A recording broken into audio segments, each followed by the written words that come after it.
Also, the allegation about journalists. Are journalists free to travel within Sri Lanka? Are they safe? Are they able to report what's going on? Journalists are free to travel anywhere, but not into the war zone. Not into the war zone right now. Last in Sri Lanka? I was there only 2 weeks ago. Right. And so was I. So we've all been in Sri Lanka. Yeah. And the problem is that I don't think the BBC got a monopoly to report on Sri Lanka. They have been distorting the This is story Press from Sri TV, Lanka. this isn't the BBC. Sorry? This is Press TV. Yeah, I'm glad it's a Press TV, because I'm sure they will not give biased reports like what has been happening by the BBC. You know, in Sri Lanka, in the north, they have ethnically cleansed all the Sinhalese and the Muslims. Do you know that 100,000 Muslims were chased out of the north by the LTT? They were only given, they were given only 24 hours notice to get out. All right, I want to bring in another audience question. The lady at the back in the orange sweater there. Yes. Just about the human shield aspect. Yes. Tamils in the Vanni area, if they do come out of that area, they are not then sent back home. They are sent to refugee camps, apparently, where they have to stay there against their own will, where we have allegations that from local people there, where they are actually murdering the people in there. They're torturing them in there. Okay. No, they're torturing there. They are torturing them in there. Now, all of these allegations, they cannot be proved or disproved. Yes, why? Because the media are not allowed to move freely in there. Because you cannot. Lord Naseby. You're quite right that somebody who escapes from the Tigers, and there's about 40,000 have escaped, are in the farm at Manic, which is a large camp. It is serviced by the government agent, not a member of the government. The government agent is a civil servant. The UNHCR are there. The Red Cross are there. And they report that this is a good camp.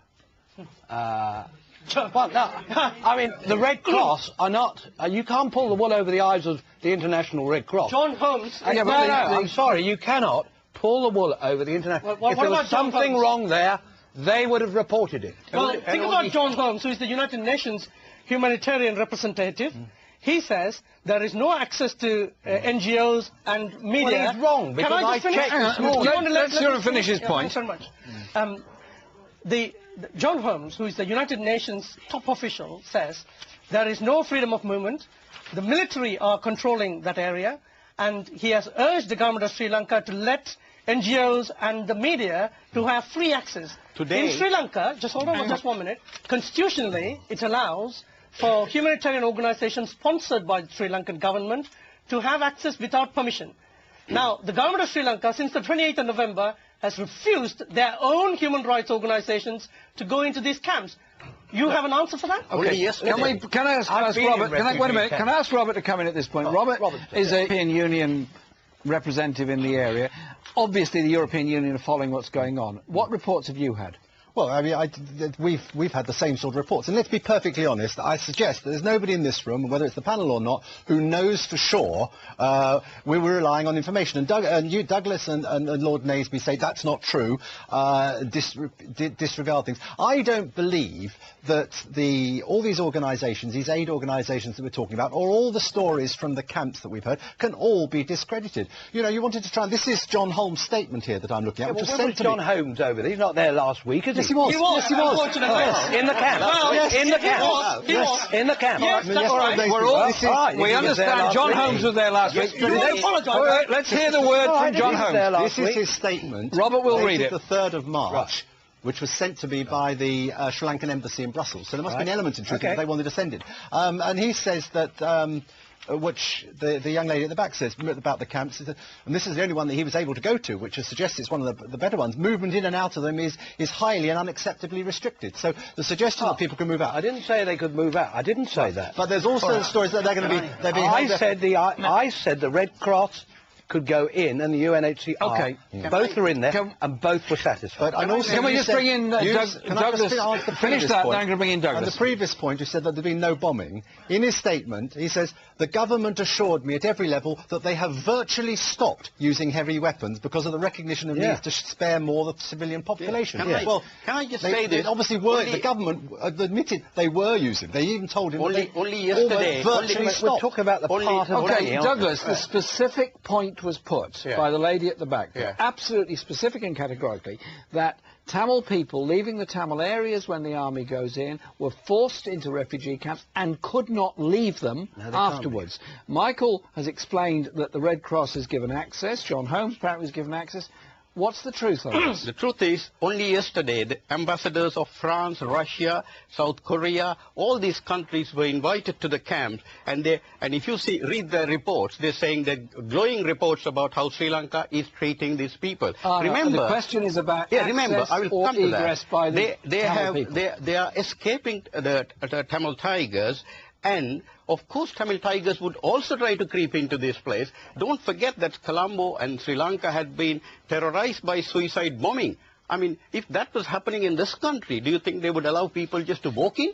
And here, you have to screen them. Once those people come into the camps, and the camps are perfectly, according to these ambassadors, are a glowing tribute to Sri Lanka, the way they're running this camp. And surely they have to be screened to find out who these people are.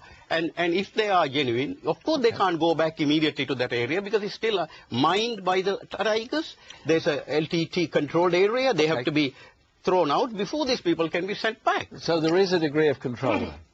There is a degree of control. Of course. They can't go back to one. Audience question at the back there. Gentleman there with the glasses. Yes, Mr. Surendran mentioned on the question of discrimination that Sinhalese is the only official language, which is factually wrong and which is propaganda. Yeah. Can I correct you? Is that your question? No, sir. Let him finish his question. Carry on. I want to ask him whether he does know that Tamil, Sinhalese are two official languages with English in Sri Lanka today. I said in 1956, Mr. Bandaranaike introduced the official language as only Sinhala only. I didn't say it is only. Well, long time ago, why was it introduced? If there was no discrimination, if you had a free society, why would you want to go? Well, Michael, the point surely... One of the points is that the language dispute of 1958 did kick off into what became very, very serious disturbances later on. Do you have anything particular on the point about language? Because that has been one of the big causes. Please, go ahead. I worked there in 1963 for the Reckitt Coleman Group. I wasn't in politics. And language was the issue. You're quite right. Absolutely right. Gross discrimination at that time. But today, that has been put right. The official languages now are Tamil and Sinhalese, with some English. You go round and see the road signs, the new road signs, they're all in Tamil and Sinhala. If you're going to enter the civil service, you are required now, at a certain level and above, you are required, if you're a Sinhalese speaker, you have to learn Tamil, and if you're a Tamil, you have to learn Sinhalese. Okay, can I bring in Robert? That's gone now as an issue. Bring in Robert on this point. The EU is very keen on human rights, non-discrimination and multilingual societies. In your visits and observation, is there discrimination on the basis of language, and does that lead on to other discrimination? Well, I would say that it's a Sinhala-dominated society. That's absolutely the case. And well, of course, there's 75% of the people. 80% of the people.